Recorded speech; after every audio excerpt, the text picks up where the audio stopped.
তো এখনো অবধি আমরা শুনেছি যে আমেরিকান ডলারের পেট্রো ডলার হয়ে ওঠার কাহিনী মিডল ইস্টের থ্রু। এবারে কোথায় কোথায় ভারতীয় উপমহাদেশে কিভাবে ইনভেস্ট হয়েছে সে কাহিনী বলবো।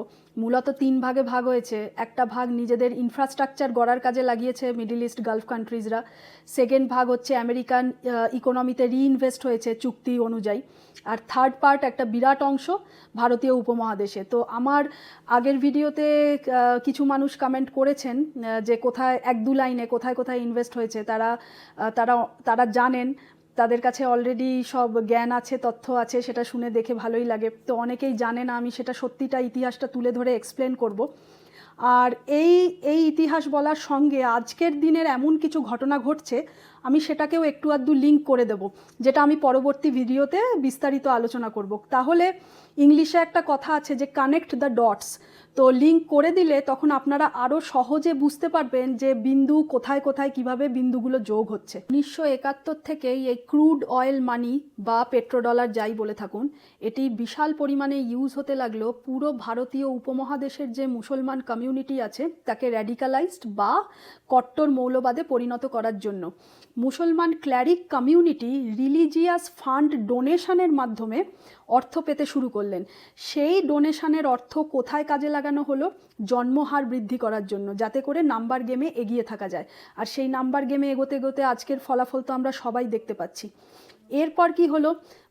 বহুবিবাহ বা পলিগ্যামিকে উৎসাহ দেওয়া হলো। তারপর পুরো গোটা ভারতীয় উপমহাদেশে ব্যাঙের ছাতার মতো মসজিদ আর মাদ্রাসা তৈরি হতে লাগলো।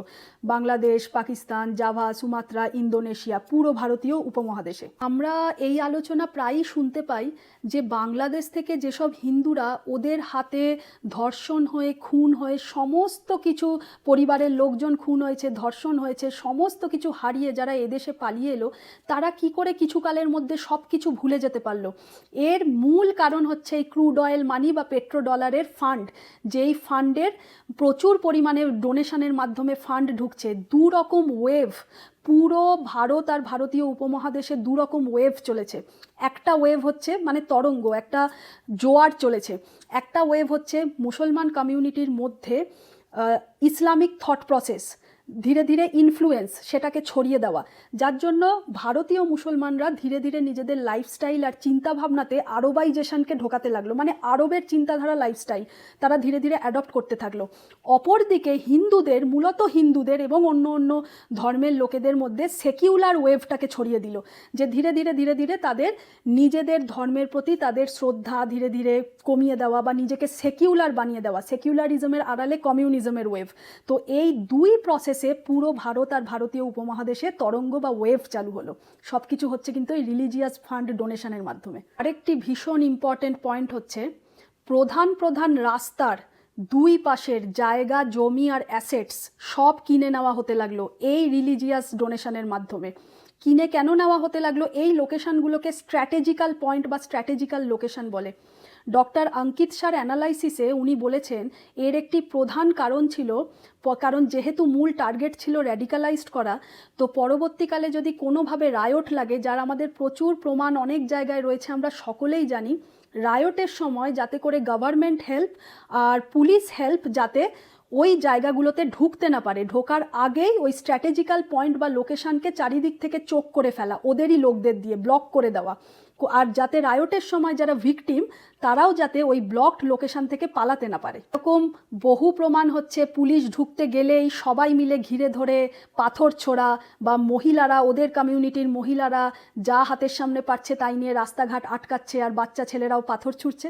প্রচুর পরিমাণে আরবের শেখরা এই ডলার নিয়ে নিয়ে হায়দ্রাবাদ, ভারতবর্ষের হায়দ্রাবাদে আসতো। একটা সময় আমরা খবরের কাগজে এই নিয়ে লেখার ছড়াছড়ি দেখেছিলাম, আপনারা সার্চ করলেই দেখতে পাবেন যে অল্প বয়স্ক বাচ্চা বাচ্চা মুসলমান মেয়েকে ডলার দিয়ে দিয়ে পলিগামি বা বহুবিবাহ, সেটা নাকি রিলিজিয়ান অ্যাপ্রুভ করেছে তার নামে, বাচ্চা বাচ্চা মেয়েদেরকে তুলে নিয়ে গিয়ে পাচার করে দিত। ভারতীয় উপমহাদেশে এই র্যাডিক্যাল চিন্তাভাবনা এগুলো বৃদ্ধি পাওয়ার আরও একটা কারণ হলো petrodollar rich country Saudi Arabia, এরা উপমহাদেশের যে মুসলমান ক্ল্যারিক্স এদেরকে স্কলারশিপ দিয়ে ডেকে নিত হার্ডলাইন ওয়াহাবি রিলিজিয়াস এডুকেশন শিক্ষা নেওয়ার জন্য।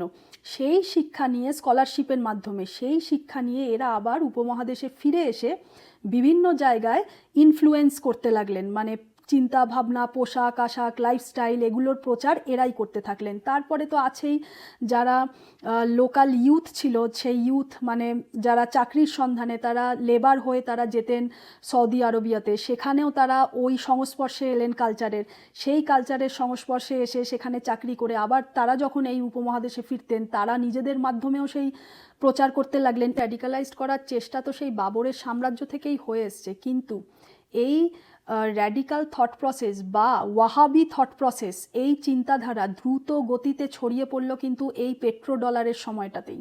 কিন্তু আন্টি, আমি তো শুনেছি ওই সৌদি আরবিয়ার যে রিসেন্ট প্রিন্স, ক্রাউন প্রিন্স আছেন, মোহাম্মদ বিন সালমান, এমবিএস বলা হয় যাকে, লোকে নাকি ওনাকে ভীষণ পছন্দ করে, ওনার অনেক প্রশংসা করে, কারণ উনি নাকি অনেক চেষ্টা করছেন যে যাতে এই ওয়াহাবি থট প্রসেস বা এই র্যাডিকালিজম বা কট্টরতা এটাকে ডিসম্যান্টেল করা যায় বা ধ্বংস করা যায়। একদম ঠিক বলেছিস। যারা শুভচিন্তক বা যারা প্রোগ্রেসিভ মুসলমান আছেন তারা ওনাকে ভীষণ সাপোর্ট করছেন, ওনার জয় জয়কার করছেন। উনি রিসেন্টলি একটি ইনিশিয়েটিভ নিয়েছেন যার নাম ভিশন 2030, যার মাধ্যমে এই ওয়াহাবি ইনফ্লুয়েন্স, এই কট্টরতা বা এই র্যাডিকালিজম এটাকে কম করার জন্য, এর ইনফ্লুয়েন্স কম করানোর জন্য উনি অনেক রকম অ্যাকশান নিচ্ছেন। তার মধ্যে অনেক কিছুই আমরা দেখতে পাচ্ছি, যেমন রিলিজিয়াস পুলিশ যারা সারিয়া ল যারা অ্যাপ্লাই করতো তাদের পাওয়ার খর্ব করা, তারপর হচ্ছে মহিলাদের অনেক কিছুতে ফ্রিডম দেওয়া যেটা এতদিন ছিল না, যেমন ড্রাইভ করতে দেওয়ার অনুমতি, এছাড়া আরও অনেক কিছু আছে। তারপর পুরো দেশের, পুরো সৌদি আরবিয়ার যে একটা ন্যারেটিভ সমগ্র পৃথিবীর সামনে ছিল, সেই ন্যারেটিভটাকে ধীরে ধীরে লিবারাল করার চেষ্টা করছেন। তাহলে এই র্যাডিকালাইজেশনের সোর্স কে ছিল? Saudi Arabia, middle east. পিছনে কারণ কি ছিল? Petro dollar. তো সেই সৌদি আরবিয়া যে আজকে সারা ভারতীয় উপমহাদেশে, ভারতবর্ষে এই র্যাডিকালিজম ছড়িয়েছে, আজকের দিনে দাঁড়িয়ে আমরা দেখতে পাচ্ছি যে একটা রিভার্স করার, পুরো প্রসেসটাকে রিভার্স করার, যেটাকে ডি র্যাডিকালাইজেশন বলছে, সেই প্রসেস কিন্তু স্টার্ট হয়েছে। আর সেটা কোথা থেকে স্টার্ট হয়েছে? যে সমস্ত কিছু ঘটনার মূল উৎস ছিল সেখান থেকেই স্টার্ট হয়েছে। কারণ আজকের দিনে দাঁড়িয়ে যদি সব কিছুকে রিভার্স করতে হয় তাহলে তাদেরকেই সবার আগে সংশোধন করতে হবে, তারপরে ঠিক ধ্বংসের সময়ও যেমন সেখান থেকে স্টেপ বাই স্টেপ এসে ছড়িয়েছিল, সংশোধনের ফলও কিন্তু আমরা ওখান থেকেই তারপর ধীরে ধীরে সব জায়গায় তার প্রকাশ দেখতে পাবো।